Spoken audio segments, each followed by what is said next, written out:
ഇവര് പഠിച്ചില്ല എന്നുള്ളതാ കുഴപ്പം, ഇവര് പഠിക്കാൻ ശ്രമിച്ചില്ല എന്നുള്ളതാ കുഴപ്പം. പഠിച്ചാൽ എന്താകും? മുജാഹിദുകൾ പറയുന്നത് ശരിയാന്ന് സമ്മതിക്കേണ്ടി വരും. അത് സമ്മതിക്കാൻ ഖിയാമത്ത് നാൾ വരെ ഇവരെ മനസ്സ് സമ്മതിക്കൂല. അതുകൊണ്ട് ഇല്ല എന്ന ആളുകളോട് പറയാൻ. ഇനി കേട്ടോളൂ വേറെ ഒരു ന്യായം ഈ വിഷയത്തിൽ പറയുന്നത്. ഇനിയും ഒരുപാട് വൈരുദ്ധ്യങ്ങളുണ്ട് അതിൽ. ബനൂ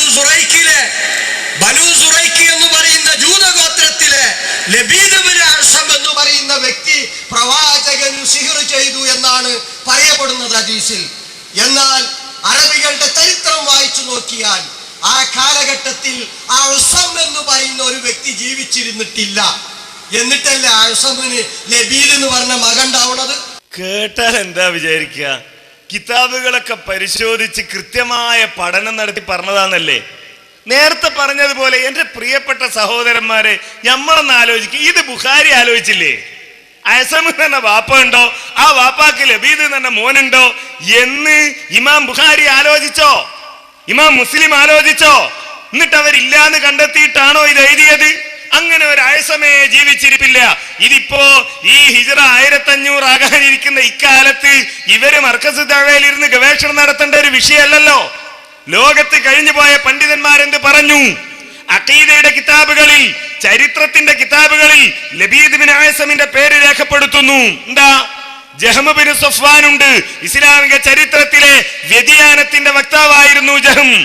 ആ ജഹ്ം, അയാളെ പറ്റി പറയാ, വൽ ജഹ്ം ഖദ് അഹദഹു അനിൽ ജഅദ് ബിൻ ദിർഹം. ജഅദ് ബിൻ ദിർഹമിൽ നിന്നാണ് ജഹ്ം തന്റെ വികലമായ വിശ്വാസം സ്വീകരിച്ചത്. ആ ജഅദിനെയാണ് ഇസ്ലാമിക ഭരണാധികാരി വലിപെരുന്നാളിന്റെ അന്ന് കൊണ്ട് അറുത്ത് കളഞ്ഞത്, ബലിയറുത്ത് കളഞ്ഞത്.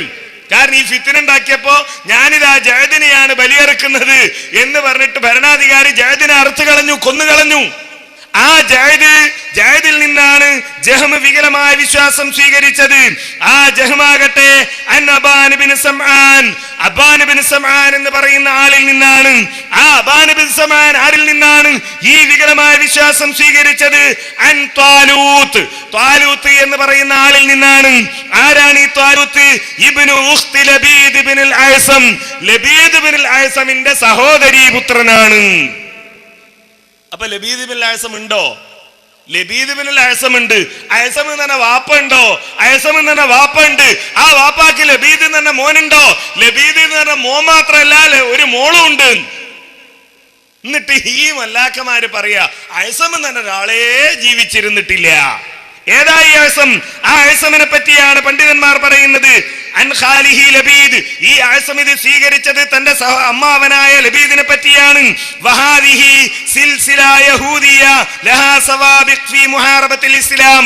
ഇസ്ലാമിനോട് യുദ്ധം പ്രഖ്യാപിച്ച യഹൂദി പരമ്പരയാണിത്. ആ യഹൂദി പരമ്പരയിൽപ്പെട്ട ലബീദ് ബിൻ അഅ്സം ഇവിടെ വിചാരണ ചെയ്യപ്പെടുമ്പോൾ യഹൂദികളിൽ നിന്ന് അച്ചാരം വാങ്ങി ഇസ്ലാമിനെ ഒറ്റുകൊടുക്കാൻ ശ്രമിച്ചുകൊണ്ടിരിക്കുന്ന ഒബാമയുടെ ഇഫ്താർ വിരുന്നിൽ പങ്കെടുത്തുകൊണ്ട്, അതേപോലെ തന്നെ അമേരിക്കയിൽ നിന്ന് ഇസ്ലാമിക വസ്ത്രധാരണ രീതി പോലും അറിയാത്ത പെണ്ണിനെ കൊണ്ടുവന്ന് കേരളത്തിലെ പർദ്ദ ധരിച്ച് ജീവിക്കുന്ന മുസ്ലിങ്ങൾക്ക് ഇസ്ലാമിനെ പറ്റി പഠിപ്പിക്കാമെന്ന് വിചാരിക്കുന്ന ജൂതന്മാരുടെ പിൻഗാമികൾക്ക് ലബീദിനെ നിഷേധിക്കണം, ലബീദ് ബിൻ അഅ്സമിനെ നിഷേധിക്കണം, അയാളുടെ അസ്തിത്വത്തെ നിഷേധിക്കണം. പക്ഷേ ഈ സമുദായത്തിൽ ജീവിച്ച ജൂതന്മാരുടെ പാരമ്പര്യത്തെ കുറിച്ച്, ജൂതന്മാരുടെ പ്രവർത്തനത്തെ കുറിച്ച് മുസ്ലിം സമുദായത്തെ ബോധവൽക്കരിച്ച മുൻകാല പണ്ഡിതന്മാരുടെ കിതാബുകൾ ഭൂമി മലയാളത്തിൽ അവശേഷിക്കുന്ന കാലത്തോളം ഹുസൈൻ മടവൂരല്ല, CP ഉമർ സുല്ലമിയല്ല, അബ്ദുസ്സലാം സുല്ലമിയല്ല, അവർ പറയുന്നത് കേട്ട് എന്തെങ്കിലും തെരുവുകളിൽ വിളിച്ചു പറയുന്ന ചില കുട്ടിപ്പട്ടാളങ്ങളല്ല.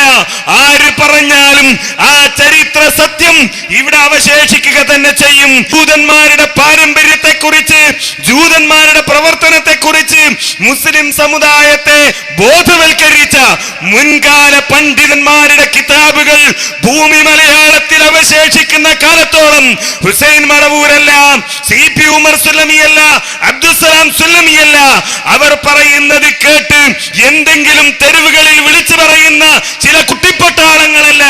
ആര് പറഞ്ഞാലും ആ ചരിത്ര സത്യം ഇവിടെ അവശേഷിക്കുക തന്നെ ചെയ്യും എന്ന് മാത്രമാണ് ഓർമ്മിപ്പിക്കാനുള്ളത്.